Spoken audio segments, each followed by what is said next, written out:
오늘 우리에게 주신 하나님 말씀은 요한복음 11장 25절에서 26절까지 말씀입니다. 이 말씀을 한 목소리로 낭독하겠습니다. 제가 갖고 있는 신약성경 165면에 있습니다. 요한복음 11장 25절에서 26절까지 말씀을 함께 낭독하겠습니다.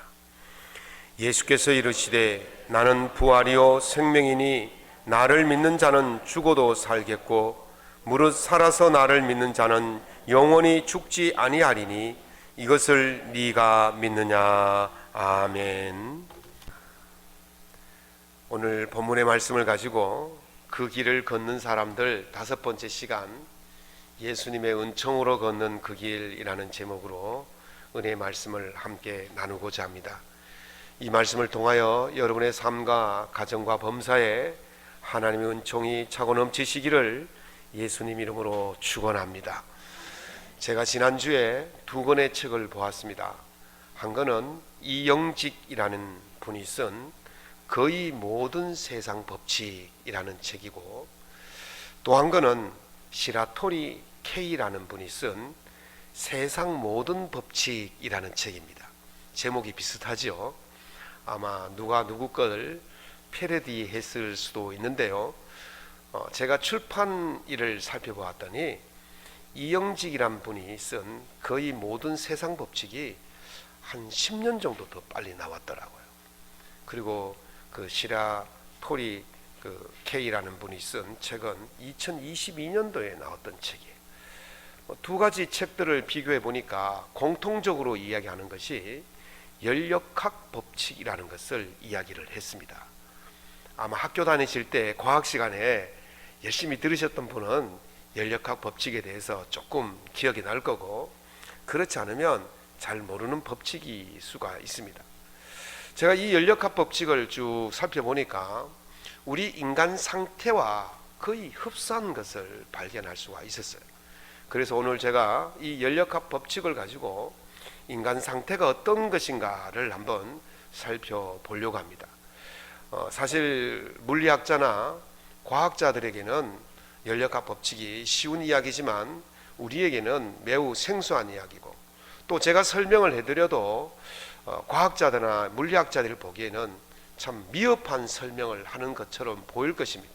그러나 제 나름대로 쉽게 풀이해서 여러분들이 잘 이해할 수 있도록, 또 우리 인간 상태가 어떠한 상태인지를 알 수 있도록 한번 이야기해 보려고 합니다.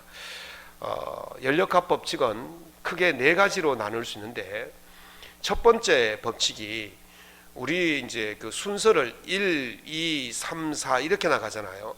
그러나 연력학 법칙에서는 순서를 1부터 시작하지 않고 0부터 시작합니다. 그래서 연력학 제0법칙이라고 말하는데, 이 법칙은 열평형의 법칙이라고 말합니다.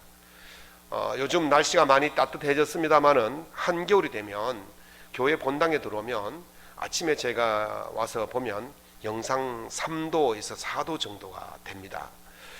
그러면 히터를 켜놓고 30분에서 1시간 정도 지나면 15도, 20도 이렇게 온도가 올라가요. 문을 완전히 밀폐한 상태에서 계속 히터를 틀면 이제 뒤에 있는 온도나 앞에 있는 온도나 똑같아지는 거죠. 이게 열평형이 이루어졌다. 그래서 열평형의 법칙이다. 그렇게 이야기를 하는 거예요. 제가 이제 이것을 생각하면서 우리 인간 상태는 어떤 상태냐? 제평형의 상태다. 이렇게 이해를 해 봅니다. 장미란이라는 그 역도 선수 아시죠? 모르십니까? 예, 그 사람이 용인대학교의 체육학과 교수가 되었는데요. 세계에서 올림픽에 나가서 금메달을 따고 세계 선수권 대회, 아시아 선수권 대회, 아시아 게임 나가서 무려 금메달을 7개나 획득한 유명인입니다. 이분이 어릴 때 아버지가 역도를 가르쳤다는 거죠. 그래서 여자의 몸으로 어린 나이에 역도한다는 것이 매우 부끄러워서 친구들에게 숨기고 다녔대요. 그러던 어느 날 친구들에게 고백을 했답니다. 얘들아, 사실 나 역도해. 그랬더니 한 친구가 괜찮아, 우리 모두 욕도 해, 그렇게 이야기하는 거예요. 욕도로 잘못 알아들은 거죠. 사람이 죄의식에서 벗어나는 길은요, 내 혼자 죄를 졌다 생각하면 굉장히 숨고 싶고 부끄러워합니다. 아담이 혼자 죄를 범했을 때는 혼자 숨었어요. 그러나 이 죄가 시간이 지나면서 모든 사람이 죄를 짓게 되어지니까 그 죄가 안 되는 거예요. 만천하에 드러나는 거예요. 그래서 죄의식에서 벗어나는 길은 모두가 다 한다라고 생각하면 죄의식에서 벗어날 수가 있다는 것이죠. 지금 우리 상태가 그런 거예요. 로마서 5장 12절에 보면 한 사람으로 말미암아 죄가 세상에 들어왔고 죄로 말미암아 사망이 들어왔나니 이와 같이 모든 사람이 죄를 지었으므로 사망이 모든 사람에게 이르렀다 그랬어요. 그러니까 아담 혼자 지은 죄가 이게 퍼져서 모든 사람들이 죄인이 되었다는 겁니다. 죄가 어떻게 되었어요? 평령을 이루었다는 거예요. 그래서 로마서 3장 10절에 의인은 없나니 한 사람도 없다. 죄의 평령이 이루어진 상태가 바로 오늘 우리가 살고 있는 상태라는 거예요.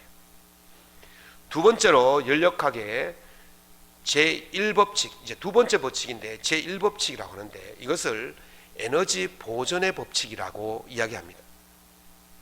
겨울에 히터를 틀면 따뜻해지고 훈훈해지죠. 여러분들이 한겨울에 본당에 들어오면 어떻습니까? 훈훈함을 느끼는 거예요. 이 훈훈함을 만들기 위해서 무엇을 사용해야 됩니까? 전기를 사용하는 거예요. 전기 에너지를 사용하는 거예요.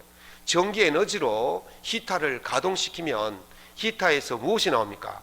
뜨거운 바람이 나오는 거예요. 열이 나오는 거예요.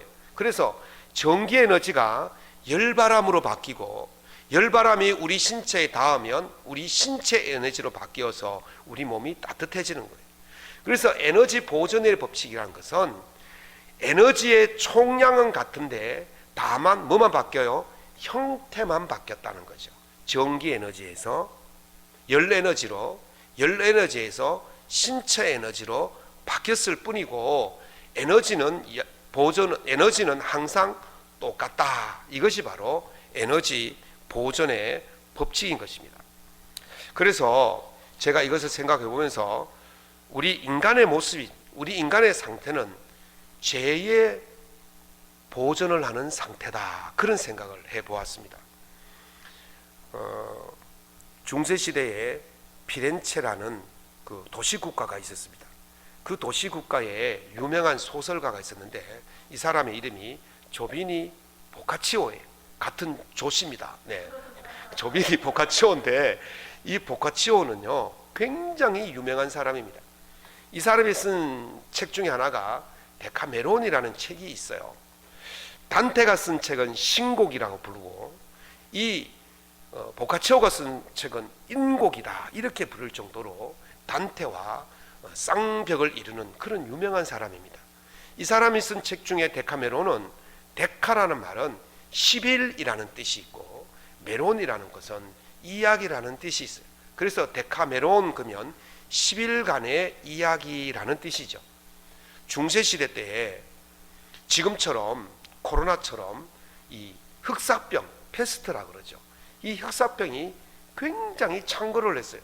그래서 유럽 인구의 5분의 1이 죽을 정도의 아주 심각한 전염병이 돌았을 때 많은 사람들이 도시를 떠나서 시골로 산속으로 숨었죠. 그때 경건한 여성 7명과 경건한 남성 3명이 한 시골의 별장에 피신해 와 있었습니다. 그냥 그곳에서 무료하니까 우리 서로 이야기를 나누자 그러면서 10명이 하루에 한 가지씩 이야기를 하기 시작했어요. 10명이 하루에 한 가지씩 하니까 하루 동안 10가지 이야기가 생기고 이것을 10일 동안 했으니까 몇 가지가 되겠어요? 100가지가 되는 거예요. 그래서 이 데카메론이란 책은 100가지의 이야기를 담아놓은 책이다 그렇게 이야기할 수가 있는데요. 그 이야기 중에 차펠레토라는 공중인의 그 이야기가 나옵니다. 공중인이 하는 일은 이 서류가 진짜인지 가짜인지 구별해서 이게 진짜라고 도장을 찍어주는 그 사람이 공증인 아니겠습니까? 그런데 이 차펠레토는 얼마나 악한 사람이냐면 이런 말을 했어요. 내가 공증한 서류가 진짜가 하나라도 있다면 나는 부끄러운 것이다, 이렇게 말했어요. 공증인이 하는 일이 뭡니까? 자기가 하는 도장 찍은 서류가 전부 다 옳은 서류라고 이야기해야 되는 거예요. 그래서 내가 공증한 서류 중에 가짜가 하나라도 있다면 나는 부끄럽다, 이렇게 말해야 되는데 이 사람은 반대로 말하는 거예요. 내가 공증한 서류 중에 진짜가 하나라도 있다면 나는 부끄러워할 것이다. 이 정도로 거짓말과 위선으로 가득 찬 사람이었고, 이뿐만 아니라 이 사람은 남의 것을 빼앗는 일, 남을 죽이는 일까지도 서슴지 않았던 아주 악한 사람 중에 악한 사람이었어요. 하루는 어떤 부자가 부르고뉴 지방에 돈을 빌려줬는데 그 부르고뉴 사람들이 굉장히 거칠고 또 뭐 거의 조폭 수준의 사람들이어서 돈을 받을 길이 없었어요. 어떻게 하나 생각하다가 이 차페 그 테레가 굉장히 악한 사람이니까 악한 사람에게 이 일을 부탁하면 돈을 잘 받아올 것이다, 이렇게 생각하고 차펠레토를 보냈어요. 그래서 차펠레토가 부르고뉴 지방에 머물면서 돈을 이렇게 받으러 다니다가 병이 들었어요. 그런데 이 병이 너무 심각해서 곧 죽을 병인 것을 알게 되었고, 그래서 그 성당에 그 지방의 성당에 있는 참 선한 신부를 모셔서 마지막 고해 성사를 합니다. 그런데 이 사람이 어떤 사람이었다고 그랬어요? 악한 사람이었어요. 근데 이 사람이 고해 성사하는데 얼마나 거짓말을 잘하는지, 자기가 평소에 얼마나 착한 일을 많이 했다고 그렇게 막 떠벌리는 거예요. 그래서 이 선한 신부는 그 말을 곧이곧대로 믿고, 야, 이렇게 선한 사람이 어딨냐, 이렇게 착한 사람이 어딨냐, 이 사람은 성인이라고 불릴 정도로 선한 사람이다, 그렇게 말하고 차펠레토가 죽었을 때 그 성당 회의를 하면서 이 사람은 우리가 성인의 반열에 올려야 된다, 그렇게 해가지고 이 사람을 성인 장례식을 치러주고 성인의 반열에 올려버렸어요. 죽을 때까지 단 한 번도 회개하지 않았는데 이 사람이 성인의 반열에 오른 것이죠. 사람은요, 때로는 그 죄를 버리지 못하고 그대로 보존하기를 원할 때가 있어요. 그걸 버리기 싫어할 때가 있어요. 그래서 로마서 1장 28절에서 32절에 이렇게 말씀하십니다. 또한 그들이 마음에 하나님 두기를 싫어하며 하나님께서 그들을 그 상실한 마음대로 내버려 두사 합당하지 못한 일을 하게 하셨으니 라고 말합니다.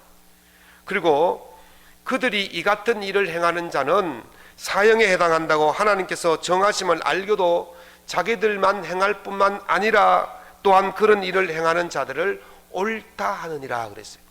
하나님 두기를 싫어한다, 이 말이 무엇입니까? 하나님 두기를 싫어하면 무엇을 두겠습니까? 죄를 두는 거예요.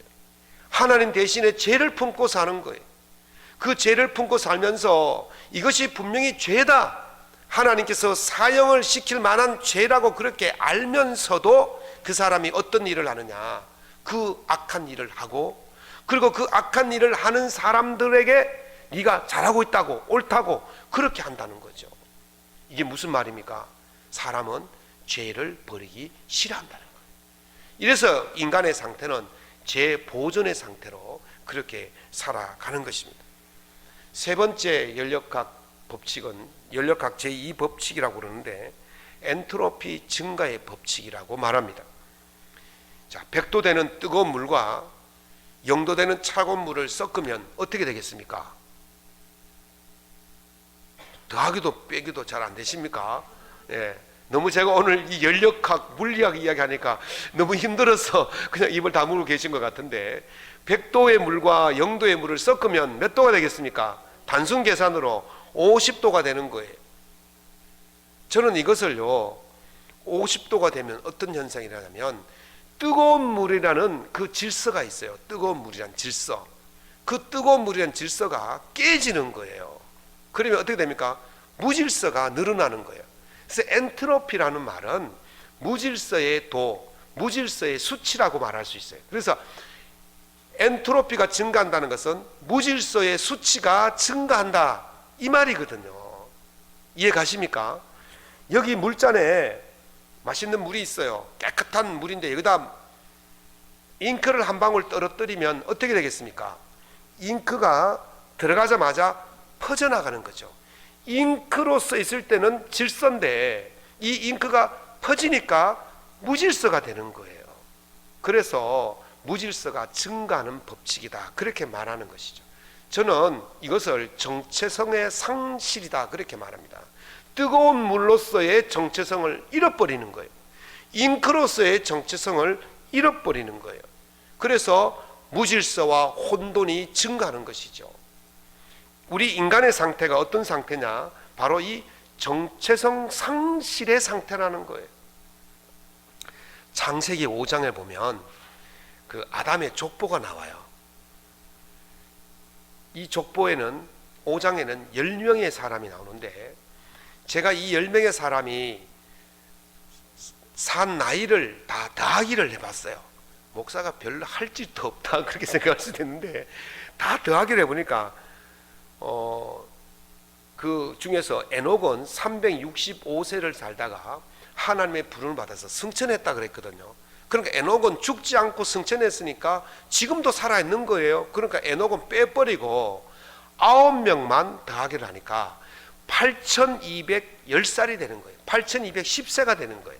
그러니까 에녹을 빼니까 9명이 8210살을 살았는데, 요걸 9로 나누게 하니까 평균 몇 살이냐? 912세를 살았어요. 엄청난 삶을 살았잖아요. 912세, 평균 912세를 살았어요. 제일 적게 산 사람이 777세를 살았고, 제일 많이 산 사람이 무두셀라가 969세를 살았어요. 그런데 평균 912세를 살았어요. 그런데 이 사람들이 노아의 홍수가 끝난 이후부터 평균 120세로 줄어버렸어요, 나이가. 900세를 이상 살던 사람들이 120세로 줄어들었어요. 왜 그럴까요? 창세기 6장 2절에 보면 이런 말씀합니다. 하나님의 아들들이 사람의 딸들의 아름다움을 보고 자기들이 좋아하는 모든 여자를 아내로 삼는지라 여호와께서 이르시되 나의 영이 영원히 사람과 함께 하지 아니하리니 이는 그들의 육신이 됨이라. 그러나 그들의 날은 120년이 되리라. 어떤 일이 벌어졌습니까? 하나님의 아들과 사람의 딸들이 결혼했다는 거예요. 그래서 하나님의 아들들과 사람의 딸들이라는 해석이 여러 학자들마다 조금씩 다른데, 저는 이렇게 해석해 봅니다. 하나님의 아들은 경건한 사람들, 사람의 딸은 불경건한 사람들. 경건한 사람들과 불경건한 사람들이 함께 하니까, 함께 어우러지니까 어떻게 되겠습니까? 하나님의 아들의 경건성이 잃어버리는 거예요. 다시 말하면 정체성이 사라진 거예요. 무질서의 혼돈이, 죄가 증가했다는 것이죠. 이것을 말하는 것입니다. 이것이 오늘날 우리의 상태예요. 여러분들이 죄인들하고 같이 막 더불어서 살아가면 어떻게 되겠습니까? 악한 일을 일삼는 사람들과 더불어 살아가면 어떻게 되겠습니까? 알게 모르게 우리의 정체성이, 경건성이 점점점 희석되어져 가는 거예요. 그래서 금묵자흑이라 그러지 않습니까? 먹을 가까이 하면 어떻게 됩니까? 자꾸 먹이 묻는 거예요. 여러분들 지금 필사 열심히 하고 계시죠? 요한복음 열심히 쓰고 계신 줄로 믿습니다. 그러다가 이제 볼펜으로 열심히 쓰다 보면 잉크가 손에 묻어요, 안 묻어요? 어딘가는 묻게 되어 있어요. 열심히 쓴 사람일수록 많이 묻을 거예요. 제가 이제 부활절날 한번 손검사를 한번 해보겠습니다. 그날 잉크를 많이 묻혀 오시기 바랍니다. 어쨌든 우리의 정체성이, 경건의 정체성이 이렇게 희석되어지는 것이죠. 무질서가 증가하는 거예요. 이것이 오늘날 우리의 상태라는 거예요. 세 번째는, 네 번째 연력학 법칙은 연력학 3법칙이라고 그러는데, 절대 영도의 도달 불가능의 법칙이에요. 제가 이걸 어떻게 설명할까 고민하다가요 생각을 해봤어요. 이 말은 절대 영도에 도달할 수 없다는 말이에요. 우리가 이제 그 온도계를 보면 보통 영도에서 마이너스 또 영상온도 이렇게 하잖아요. 영도는 쉽게 가잖아요. 조금만 추워버리면 영도가 되잖아요. 근데 그런 영도를 말하는 게 아니에요. 절대 영도를 말하는 거예요. 절대 영도라는 것은 영하 273도를 말해요. 자, 여러분들 탁자가 있어요. 이 탁자는 그냥 고체로 그냥 탁자가 가만히 있는 것처럼 보이죠. 그런데 이 속에는 탁자를 형성하고 있는 분자라는 것이 있어요. 이 분자는 가만히 있는 것이 아니고 이 속에서 끊임없이 운동을 하고 있습니다. 그런데 고체일수록 운동량이 적어요. 액체가 되면 운동량이 더 많고 기체가 되면 운동량이 더 많이 퍼지죠. 그래서 이걸 엔트로피 증가래, 무질서가 더 많이 늘어나는 거예요. 그런데 이 질서가 잡히려면, 완전 질서가 되려면 움직이지 않아야 돼요. 운동량이 없어야 돼요. 그 운동이 완전히 멈추어지는 온도가 몇 도냐면 영하 273도예요. 그래서 영하 273도는 자연 상태에서는 절대로 내려갈 수가 없는 온도가 영하 273도라는 거죠. 그래서 0이 될 수가 없다는 거예요. 0이 완전 질서를 이룰 수가 없다는 거예요. 그래서 0에 도달할 수 없는 것이다. 그렇게 그것이 연력학 제4번째 법칙이다. 그렇게 말하는 것입니다. 인간 상태는요, 의에 절대로 도달할 수 없는 상태. 자, 로마서 3장 20절, 23절, 28절 세 절을 제가 말씀을 드립니다. 율법의 행위로 그의 앞에 의롭다 하심을 얻을 육체가 없나니 모든 사람이 죄를 범하였음에 하나님의 영광에 이르지 못하더니 사람이 의롭다 하심을 얻는 것은 율법의 행위에 있지 않다라고 말씀하셨습니다. 율법의 행위로 우리가 의롭게 될 수가 없다는 거예요. 아무리 우리가 선한 일을 많이 해도, 착한 일을 많이 해도, 의로운 일을 많이 한 것처럼 해도 우리는 절대로 완전한 의에 이를 수가 없다는 거예요. 그래서 하나님의 영광에 이르지 못하는 거예요. 율법의 행위로는 절대로 의에 이를 수 없음을 이야기하고 있는 것입니다. 그래서 바울 사도가 로마서 7장 24절에서 오라 나는 공고한 사람이로다, 이 사망의 몸에서 누가 나를 건져내랴, 그렇게 말한 거예요. 바울처럼 그렇게 열심히 있게 선한 일을 하며 살았던 사람이 드물 정도로 그렇게 착한 일을 많이 한 사람이고 의로운 일을 많이 한 사람이고 율법으로는 완전한 사람이라고 말할 정도의 그런 사람이어서 그가 무엇을 말합니까? 내가 완전하지 못하다는 거예요. 내가 완전하지 못하기 때문에 하나님 영광에 이를 수가 없는 것입니다. 하나님 영광에 이를 수 없는 상태, 그것이 바로 오늘날 우리의 상태라는 것이죠. 이런 죄의 법칙, 이게 깨뜨려지지 않으면 우리는 영원히 죄인으로 살다가 영원한 형벌에 처해지는 그런 비참한 인생이 될 수밖에 없는 것입니다. 이것을 깨뜨리지 못한다면 우리는 신앙생활하는 자 중에서 우리의 신앙이 가장 불쌍한 신앙이 되는 거예요. 그래서 바울 사도는 이렇게 말합니다. 만일 죽은 자의 부활이 없으면 그리스도도 다시 살아나지 못하셨으리라. 그리스도께서 만일 다시 살아나지 못하셨으면 우리가 전파하는 것도 헛것이요 또 너희의 믿음도 헛것이니라 그랬어요. 그러니까 우리가 지금 열심히 앉아서 열심히 듣고 있고 열심히 기도하고 열심히 봉사하고 열심히 섬기는 그 모든 것들이 헛것이라는 거예요. 가장 불쌍한 자가 되는 거예요. 차라리 이 시간에 지금 벚꽃 보러 가고 목련꽃 보러 가고 개나리꽃 보러 가는 것이 훨씬 더 유의일 거예요. 그런데 여기 앉아있는 이 신세가 우리가 완전한 의에 도달할 수 없다면 가장 불쌍한 존재가 되고 가장 헛된 짓을 하는 존재가 된다는 것이죠. 자연 상태에서 찬물이, 이 상태에서 이 물이 절대로 뜨거워질 수가 없습니다. 암만 해보십시오. 들고 있어 보세요. 하루 종일 들고 있어 보세요. 뜨거워지는가? 절대로 뜨거워질 수가 없어요. 잉크와 물이 섞여져 있을 때 그걸 가만히 두면 절대로 이것이 분리될 수가 없어요. 잉크로, 물로 분리될 수가 없어요. 이걸 뜨거운 물로 만들려면 어떻게 됩니까? 외부에 힘을 가해줘야 되는 거예요. 여기다가 버너를 갖다 놓고 불을 떼워야 되는 거예요. 이 잉크물을 물과 잉크로 분리하려면 어떻게 되겠습니까? 원심 분리기로 돌려서 잉크와 물을 분리시켜야 되는 거예요. 다시 말하면 외부에 인위적인 힘이 가해질 때에 물이 뜨거운 물로 되고 잉크와 물이 분리될 수가 있다는 거예요. 제가 지금 무슨 말씀을 드리는지 이해 가시겠죠? 우리 스스로는 절대로 의인이 될 수가 없어요. 그래서 외부의 힘이 들어와야 되는 거예요. 그 외부의 힘이 하나님께서 우리를 사랑하시는 힘인 줄로 믿습니다. 그게 은총이에요. 이 땅에 하나님께서 독생자 예수 그리스도를 육신의 옷을 입고 가시도록 보내신 거잖아요. 하나님이 예수님이 되신 거예요.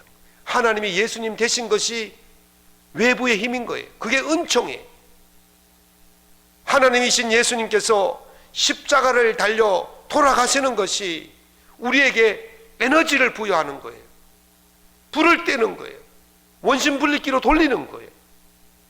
그래서 우리가 의롭게 될 수가 있는 것입니다. 절대 온도 0도에 도달할 수 없는 우리지만은, 절대 의에 도달할 수 없는 우리지만은 예수 그리스도께서 이 땅에 오셔서 우리 대신 십자가의 죽으심으로 말미암아 우리의 모든 죄가 사라지고 절대 의에 이르게 된 줄로 믿습니다. 이게 은총이에요. 죄인이 의인이 되었다. 이보다 더 큰 은총이 어디 있겠습니까? 지옥 갈 자녀가 천국 백성 되었다. 이거보다 더 큰 은총이 어디 있겠습니까? 오늘 본문의 나사로의 죽음이 끝으로 보였습니다. 그러나 예수 그리스도께서 그를 다시 살리셨습니다. 이것이 바로 주님이 오늘 우리에게 보여주시는 은총의 예표인 것입니다. 절대 힘을 가지신 하나님께서 우리에게 개입하실 때에 우리의 모든 죽음을 이기실 줄로 믿습니다. 우리의 모든 죄를 이기실 줄로 믿습니다. 그래서 로마서 6장 23절에 죄의 삭은 사망이요 하나님의 은사는 그리스도 예수 우리 주 안에 있는 영생이니라. 아멘. 자연 상태로는 죽음이지만 하나님의 은총이 개입되면 영생의 삶으로 바뀌게 될 줄로 믿습니다. 나사로가 죽었지만 예수님의 은총이 임하니 다시 살아나는 놀라운 은혜가 임하게 된 것입니다. 그래서 주님께서 말씀하십니다. 요한복음 11장 40절에 내 말이 네가 믿으면 하나님의 영광을 보리라 하지 아니하였느냐. 하나님께서 그런 힘이 있음을 믿을 때에, 그 하나님의 은총이 있음을 믿을 때에 그 은총이 우리의 은총이 될 줄로 믿습니다. 우리 삶에서 우리가 도저히 할 수 없는 그 놀라운 일이 우리 삶에서 날마다 일어나게 될 줄로 믿습니다. 주님께서 우리에게 물으십니다. 요한복음 11장 26절에서 무릇 살아서 나를 믿는 자는 영원히 죽지 아니하니니 이것을 네가 믿느냐. 주님이 물으시는데 대답이 이렇게 없어서 되겠습니까?